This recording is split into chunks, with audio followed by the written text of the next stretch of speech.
Hello there. In this video, we're spending money I haven't got, buying a car I don't need. Specifically, that Mazda 2.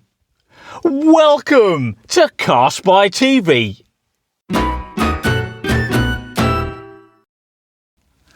Okay, this Mazda 2 is from 2004. It's done 170,000 miles and I couldn't resist buying it because it was so cheap. On the downside, it's disgusting. So, gloves on, let's have a look around. These seats are particularly unpleasant because they're covered in cat fur, human hair and all kinds of detritus along here, for example. And of course, it's the same story in the back, and not very pleasant at all. And that theme continues down the side of the seat where we find disgusting old tissues, bits of paper and all kinds of general detritus. Look at all this stuff. Can you see something down there? Something black. Hang on, let's see if we can reach it. Nearly. Come on. Come on. My hand's too big. Come on. Ah. Oh, that's good. I've always wanted one of those. We'll put that there for safekeeping. The cup holders, well, they're much the same story. So we've got an old lollipop stick, bits of a pump. That's a bulb in there. What's this thing? It looks official, doesn't it? Oh no, look, it's a penalty charge notice, so somebody made a mistake at some point. Now, where should we put that for safekeeping? Wouldn't want to make the car look untidy now, would we? Tell you what, we'll pop it in the glove box. There, where we find, what's that? Oh, a cigarette lighter. Okay, that's good. Where'd that live? That lives in there. In fact, this car does have a load of little cubby holes. There's one there, there's the main glove box, there's another one there, we've got shelving there, and look, a big storage compartment in the dashboard there. Oh, that's paperwork, which we'll have a look at in the moment. I'm losing my voice for some reason, so I'm going to have to stop talking. What's that? An air freshener. Yeah, it's not working. Fortunately though, there is protective covering over about 50% of the seating. So if we remove that, we'll get rid of a lot of the dirt quite easily. Gross. This one can come off as well.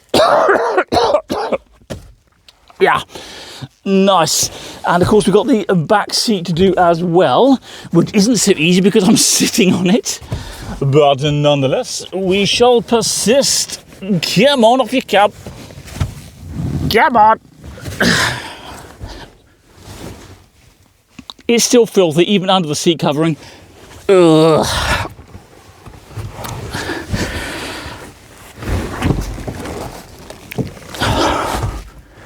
Yeah, nice.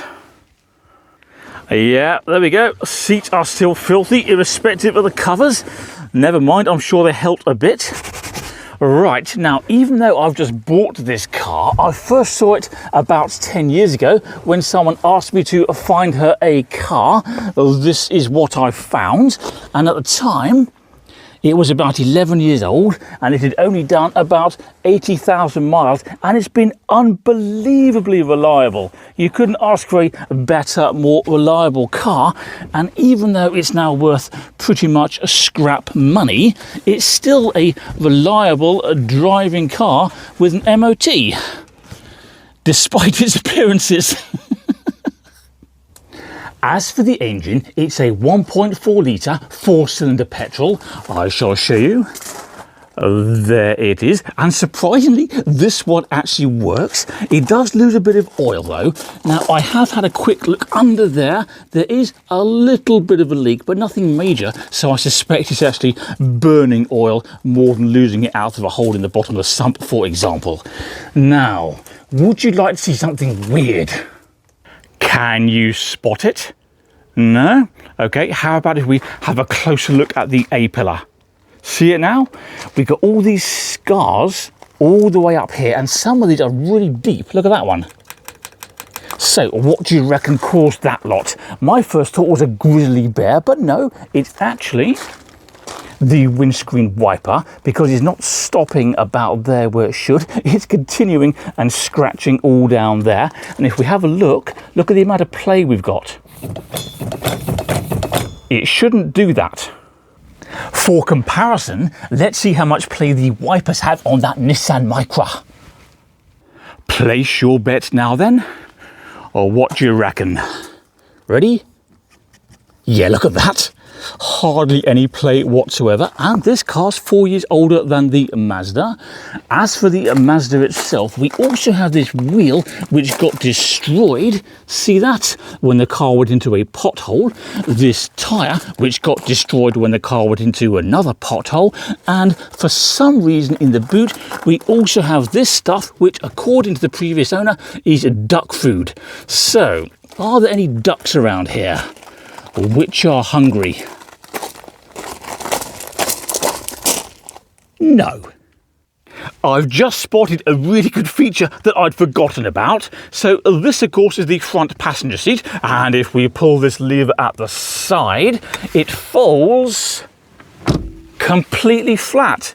Isn't that good? So that's really useful if you've got something long that you want to stretch from the boot all the way to the front of the car. And I don't know what you're thinking, but my first thought is maybe this is the beginning of a bed for a better car camping. That could be fun. And I've also got a funny feeling that I saw some money hiding under this seat.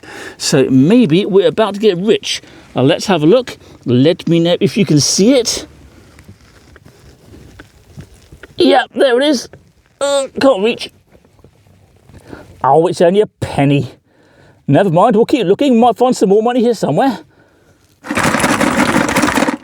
In this bucket, I'm collecting all the bits and pieces we're finding in this car, some of which the previous owner may want back. Maybe. We'll have a look in there in a moment. But first, as is customary when we get a new car here at CarSpyTV, we should have a look at the paperwork, because that is always interesting.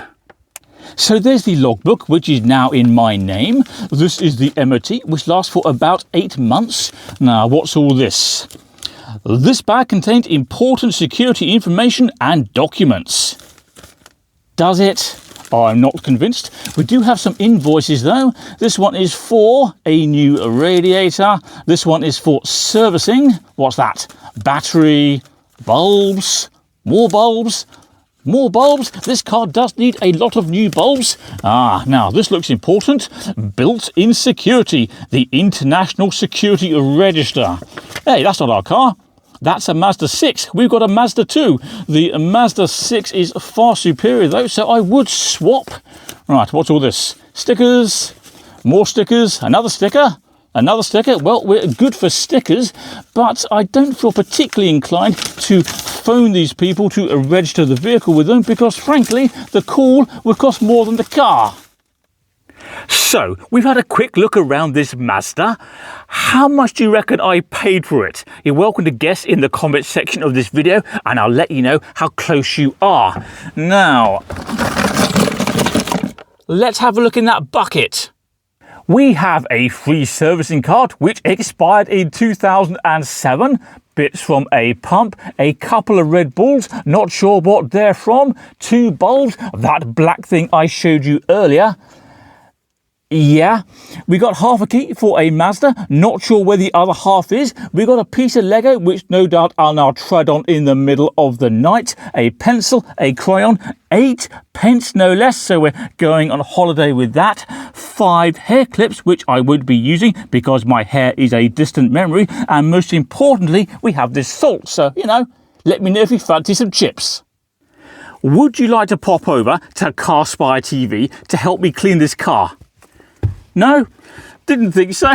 Anyway, while I carry on with this, don't forget to subscribe to CarSpyTV. That makes it easier to find my other content. Can you also please do me a favour and click like on this video? And as always, you're welcome to visit CarSpyTV.com, where you can browse the merchandise, the photo gallery, and the frequently asked questions. Now,